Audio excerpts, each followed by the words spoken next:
Hey y'all, hey. So I just saw my sister friend talking about we don't talk enough about friend breakups, but we always talking about men breakups. And I was like, I should respond to this video.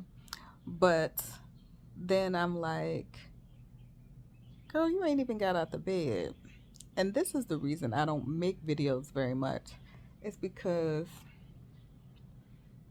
85% of the time or better when I'm home, I ain't got no clothes on. TMI, I know, but I said, you know what, bump it. I'm gonna go ahead and do this video. So, uh, if you are new here, I'm going to be an emotional awareness coach dedicated to helping you understand and connect with your emotions through mindfulness, enabling you to experience greater joy and peace in your life. Okay, let's get into it.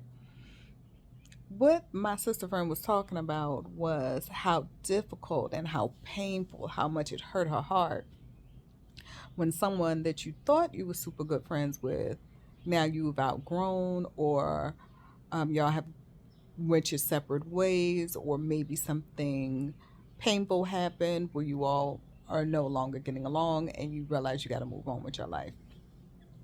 And she was saying because she has a big heart, it's really difficult. And in some ways, in some instances, was more difficult than divorce. But again, that's for another talk. In any case, um, what it made me think about in my own practice of mindfulness is the impermanence of things.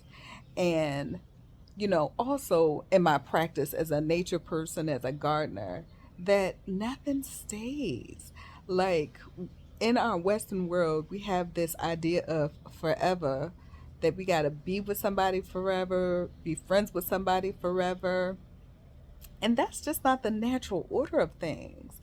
Like, we need to work on enjoying what's happening in the moment and being in gratitude for what happened in the past and not worry too much about what's going to happen in the future. I mean, we plan, don't get me wrong. You have to plan, but really working on releasing the need to control and hold things. It is natural for things to change. It's not natural to hold on to something indefinitely. Just look at the seasons, right? Like, the seasons change, things happen over different periods of time, right? And when you're mindful and you're paying attention in the moment and being in that moment, you can fully experience it. You can feel gratitude for those moments, and you may even sometimes feel sadness for some things in the past. But the grief that people feel, in my opinion, and I'm, not no expert per se, is you are lamenting not only what you had in the past, but missing what you're not going to get in the future, right? You're projecting out the emotions that you experienced in the past when you could have other really wonderful and great experiences. I'm not saying that you can't lament or be sad about what happened, losing a friendship, losing a good girlfriend, right? I'm not saying that.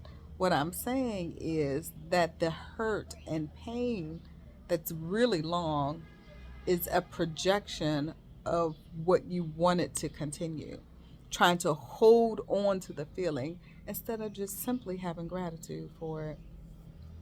So, yeah, you know, let's work on in 2025. Let me roll this thing back for a minute, though. I am not diminishing her pain, and I'm not diminishing her hurt. Feel or the feels. I just did a video about this. You can check my YouTube for that. But um, you should feel your feelings, be able to name the feelings, but holding on to them, that's the issue. So let's work on 2025, not holding on. We're going to name these emotions.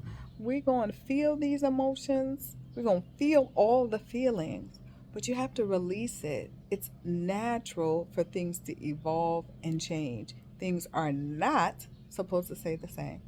Until next time, bye bye.